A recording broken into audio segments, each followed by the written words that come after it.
السلام علیکم ورحمۃ اللہ وبرکاتہ نحمدہ ونصلی علی رسولہ الکریم اما بعد۔ رمضان میں ہم کس طرح رہیں؟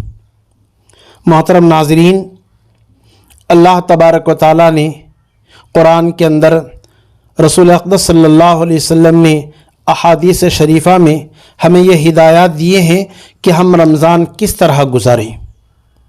پہلے سمجھ لیں رمضان کی اللہ کے یہاں کتنی بڑی قدر ہے۔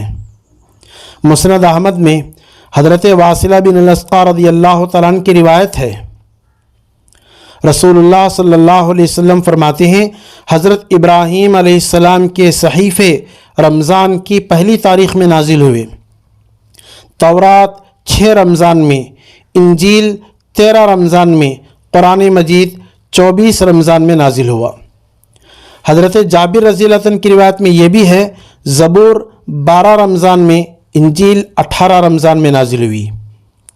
قرآن جیسی مقدس کتاب، آسمانی کتابیں تورات، زبور، انجیل، ابراہیم علیہ السلام کو صحیفے اللہ نے رمضان میں نازل کیے ہیں، تو اندازہ کریں اللہ تبارک و تعالیٰ کے ہاں رمضان کی کتنی بڑی قدر ہوگی۔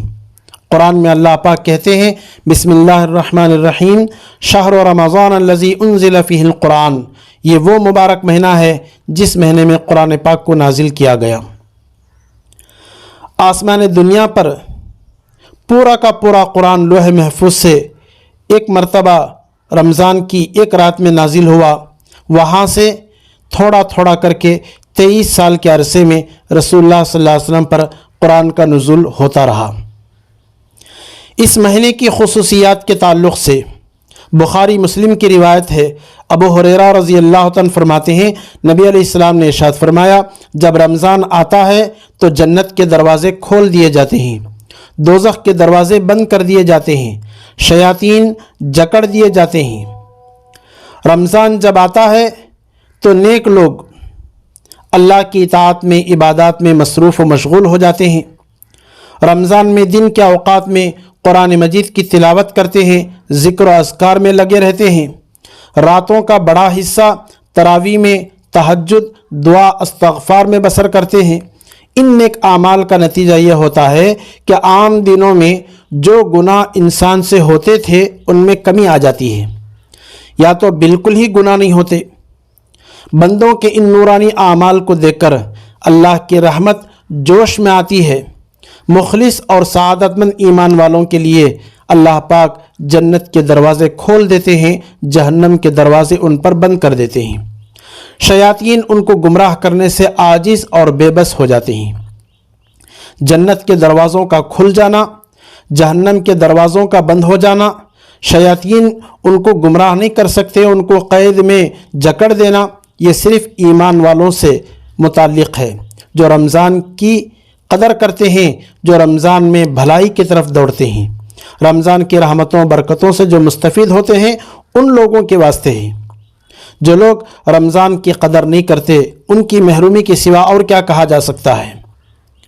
ترمذی ابن ماجہ کی یہ روایت ہے، ابو ہریرہ رضی اللہ عنہ فرماتے ہیں رسول اللہ صلی اللہ علیہ وسلم نے ارشاد فرمایا، جب رمضان کی پہلی رات ہوتی ہے شیاطین، سرکش جنات جکڑ دیے جاتے ہیں، دوزخ کے سارے دروازے بند کر دیے جاتے ہیں، ان میں سے کوئی دروازہ بھی کھلا نہیں رہتا، جنت کے تمام دروازے کھول دیے جاتے ہیں، اس کا کوئی دروازہ بھی بند نہیں کیا جاتا۔ اللہ کا منادی فرشتہ اعلان کرتا ہے، یا باغی الخیر اقبل یا باغی الشر اقصر، اے خیر اور نیکی کے طلبگار قدم بڑھا، اے گناہ کرنے والے رک جا، آگے نہ آ۔ اللہ کی طرف سے بہت سے گنہگار بندوں کو دوزخ سے رہائی دی جاتی ہے، یہ سب رمضان کی ہر رات میں ہوتا رہتا ہے۔ فرشتے کا اعلان، اے گناہ کرنے والے رک جا، آگے نہ آ۔ جو لوگ رمضان کی آمد کے باوجود اس کے احترام کو بالائے طاق رکھتے ہوئے نڈر ہو کر، بے خوف ہو کر نافرمانیوں میں، گناہوں میں مبتلا رہتے ہیں، ان کے لیے فرشتوں کی یہ آواز محرومی کی اطلاع دے رہی ہے۔ اللہ تعالی ہم سب کی حفاظت فرمائے، ہمیں اس کی مغفرت اور جنت کے شوق میں کوشش اور جد و جہد کرنے کی کوشش کرنی چاہیے۔ اللہ ہمیں اس کی توفیق دے۔ بخاری مسلم کی روایت ہے، عبداللہ بن عباس رضی اللہ تعالیٰ عنہما فرماتے ہیں رسول اللہ صلی اللہ علیہ وسلم رمضان کے مہینے میں خیر کی بخشش، اللہ کی مخلوق کی نفع رسانی میں، اللہ کے مخلوق کو فائدہ پہنچانے میں اللہ کے سب بندوں سے زیادہ رسول اللہ صلی اللہ علیہ وسلم آگے آگے رہتے تھے۔ رمضان میں آپ کی یہ کریمانہ صفت یعنی فیاضی، جود و کرم، سخاوت زیادہ ترقی کر جاتی تھی۔ رمضان کی ہر رات میں جبرائیل امین علیہ السلام آپ صلی اللہ علیہ وسلم سے ملاقات کرنے آتے تھے اور آپ صلی اللہ علیہ وسلم حضرت جبرائیل کو قرآن سناتے تھے۔ جب روزانہ جبرائیل امین علیہ السلام آپ سے ملتے تو آپ کی اس کریمانہ نفع رسانی خیر کی بخشش میں اللہ کی بھیجی ہوئی ہواؤں سے بھی زیادہ تیزی آ جاتی تھی۔ جبرائیل علیہ السلام آ رہے ہیں، روزانہ قرآن سنا رہے ہیں، فرشتوں سے ملاقات ہو رہی ہے، اس درمیان رسول اللہ صلی اللہ علیہ وسلم بندوں کے لیے خیرات کا دروازہ، صدقات کا دروازہ خوب پھیلاتے تھے۔ رسول اللہ صلی اللہ علیہ وسلم کی سخاوت، فیاضی، جود و کرم، اللہ کی مخلوق کو نفع پہنچانا، بھلائی کی کوشش کرنا، یہ آگے آگے رہتے تھے۔ جب رمضان آ جاتا ان کریمانہ صفات میں اضافہ ہو جاتا تھا۔ عام دنوں سے زیادہ فیاضی، عام دنوں سے زیادہ لوگوں کو کھلانا پلانا، یہ رسول اللہ صلی اللہ علیہ وسلم کا معمول تھا۔ رمضان کا پہلا دن ہوتا ہے، رسول اللہ صلی اللہ علیہ وسلم ارشاد فرماتے ہیں جنت رمضان کے لیے شروع سال سے ہی سجائی جاتی ہے۔ چنانچہ جب رمضان کا پہلا دن ہوتا ہے تو عرش کے نیچے سے ایک ہوا چلتی ہے جس کا نام ہے مسیرہ۔ جنت کے پتوں پر سے گزر کر حور عین سے وہ ہوا گزرتی ہے تو جنت کے حور عین کہتی ہیں اے ہمارے رب، اپنے بندوں میں سے ہمارے لیے شوہر بنا دیجئے جن سے ہماری آنکھیں ٹھنڈی ہوں، ہم سے ان کی آنکھیں ٹھنڈی ہوں۔ یہ وہ مومن اور مسلمان جو اللہ کی بنائی ہوئی اخروی نعمتوں پر ایمان و یقین رکھتے ہیں، اس طرح کی بشارتوں کو سن کر، خوشخبریوں کو سن کر اپنی عبادات میں، طاعات میں اضافہ کرتے جاتے ہیں، یہاں تک کہ اللہ تبارک و تعالیٰ کی ان بیش بہا نعمتوں کے مستحق بن جاتے ہیں۔ اللہ تعالیٰ ہمارے اندر شوق اور ذوق عطا فرمائے۔ جو ذوق اور شوق اس مبارک مہینے میں صحابہ کرام میں تھا، اولیاء کرام میں پایا جاتا تھا، حضرات علماء میں موجود تھا، وہ شوق اور ذوق اللہ ہمیں بھی نصیب فرمائے۔ محترم ناظرین، میں اس سلسلے میں چند باتیں آپ سے عرض کرنا چاہتا ہوں۔ دیکھیے، تیاری کرنا بہت ضروری ہے۔ کسی کام کے لیے تیاری پہلے کی جاتی ہے۔ کام جتنا اہم ہوتا ہے اس کی تیاری بھی اتنی ہی اہم ہوتی ہے۔ غزوہ تبوک کے موقع پر چند منافقوں نے جھوٹا بہانہ بنا کر شرکت کرنے سے اعتراض کر دیا تھا، ہم نہیں جائیں گے غزوہ تبوک میں۔ تبوک کی ایک بہت بڑی لڑائی تھی، جہاد تھا، اس میں چند منافق جانے سے انکار کر دیے۔ اللہ نے اس کو قرآن میں ذکر کیا، لو اراد الخروج لأعد له عدہ، اگر یہ نکلنے کی تیاری کرتے تو نکل پڑتے، تیاری ہی نہیں کیے کہاں سے نکلیں گے؟ اللہ اس آیت کے ذریعے ہمیں سمجھاتے ہیں کہ ہر چیز کی ایک تیاری ہوتی ہے۔ رمضان آنے سے پہلے ہم اپنے آپ کو تیار کر لیں گے، ہم ارادہ کر لیں گے، رمضان کو صحیح معنی میں گزاریں گے، رمضان کی ہم صحیح قدر کریں گے، پورے روزے اور تراویح ضرور ہم پڑھیں گے۔ ارادہ اصل چیز۔ اللہ قرآن میں کہتے ہیں لو صدق اللہ لکان خیر لہم، ارادہ ہی تمام امور کی جڑ ہے۔ تو بہرحال میں آپ سے یہ عرض کرنا چاہتا ہوں، ہم سب مسلمان بھائی بہن اس بات کا ارادہ کریں، رمضان سے ہم فائدہ اٹھائیں گے، رمضان کچھ اپنا اثر ہمارے اندر چھوڑ کر جائے، اس بات کی ہم کوشش کرنی چاہیے۔ سب سے پہلی چیز ہمیں یہ سمجھنا ہے، رمضان سے ہمارے جسم کو فائدہ ہے یا ہمارے روح کو فائدہ ہے؟ جسم کو طاقت پہنچانا مقصود ہے یا روح کو طاقت پہنچانا مقصود ہے؟ دیکھیے، ہمارا جسم مٹی سے بنا ہے اور اس کی غذا بھی اللہ نے مٹی میں رکھی ہے۔ جسم کو طاقت پہنچانا ہو، خوب کھاؤ پیو،